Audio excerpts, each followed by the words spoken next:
I've been to Houston and San Diego and San Francisco and seen those new ballparks, and you think that was a missed opportunity. The Cowboys Stadium would have been more difficult because when I was in Arlington, met with Jerry Jones and his people. I was an assistant city manager, and what Jerry Jones wanted was to maximize his revenues, and so he wanted the stadium that he built, but he also wanted to control as much of the other property around it so he could get the parking revenues and ultimately build hotels. And I don't know if the city of Dallas could have made a deal with Jerry Jones. They should have tried, and maybe they could, but well, speaking of Laura Miller, I guess we're talking about Jerry Jones at the stadium. We won't talk about her as much, but I noticed, I think it was on the Mark Davis interview, that you said you weren't even thinking about running for mayor until January 31st. Right. And then all of a sudden you come up with Laura Miller's husband as your treasurer and you're running. I mean, what happened on January 31st, or how did all that stuff come together? I'd been approached once it appeared that Mayor Leopard was not going to run, and had not given it any consideration. Then on January 31st, which was a Monday, and that was after several people had talked to me over the weekend, I looked at the other candidates and thought I would be better and would do better, and that we didn't, this fact that their message was we need 4 more years of the same wasn't what I thought we needed. And so I decided to run on that 31st after making a few phone calls, and most of which were people who've been around me and had the most to do, not with whether I could get elected or not, because that will happen or not happen, but whether I could be successful, and in particular successful working with the council to reach a consensus. With Laura Miller, I announced it on a Wednesday, so I guess it would be February 2nd. Did not talk to her till Friday, and she called my wife to talk about the campaign, and then got Steve Wolens as treasurer a couple weeks later, and he's been a good asset. He was a 12-time congressman in the Oak Cliff area in a difficult district to get elected in, a state rep, and he was and they've helped me in the campaign. The interesting thing that neither Steve nor Laura have talked to me at all about what my political positions are going to be on issues, and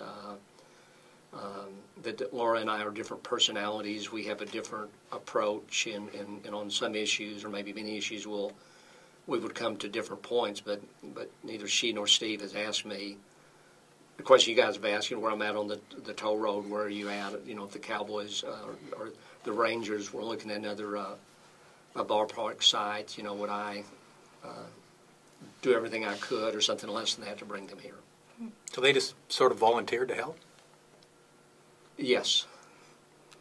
Yeah. Steve Wolens actually expressed interest and talked to him about being the campaign treasurer, and he was excited about that. And he's been active as a treasurer as far as giving me feedback on being a better candidate and helping to raise some money. Is that their role, is to help you raise the money then? Or? Probably more of that than, we have not talked about platforms or where I'm out on issues a single time. It's, Steve has wanted me to be a good candidate, and I've never thought about running for elected office, so it's different in a lot of ways being a police chief. Okay. So you don't think having a polarizing figure like Laura Miller connected to the campaign, you don't think that would hurt your chances at all?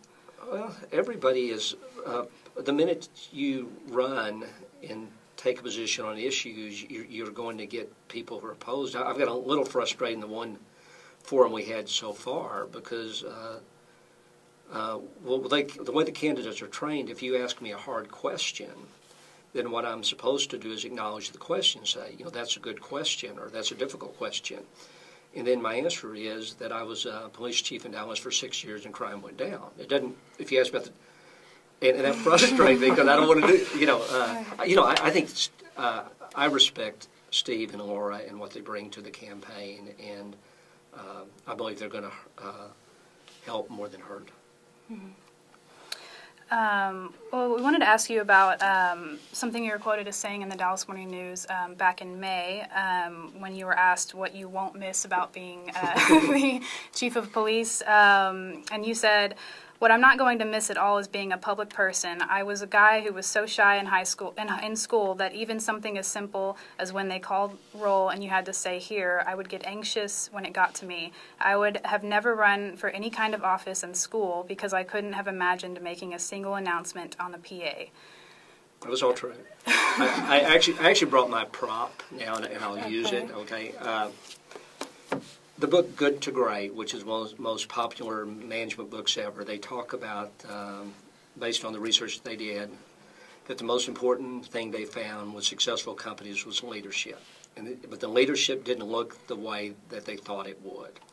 The people that ran the most successful companies were people they said were socially awkward, charismatically challenged, very shy people, and they described it essentially two parts: humility plus will equals success.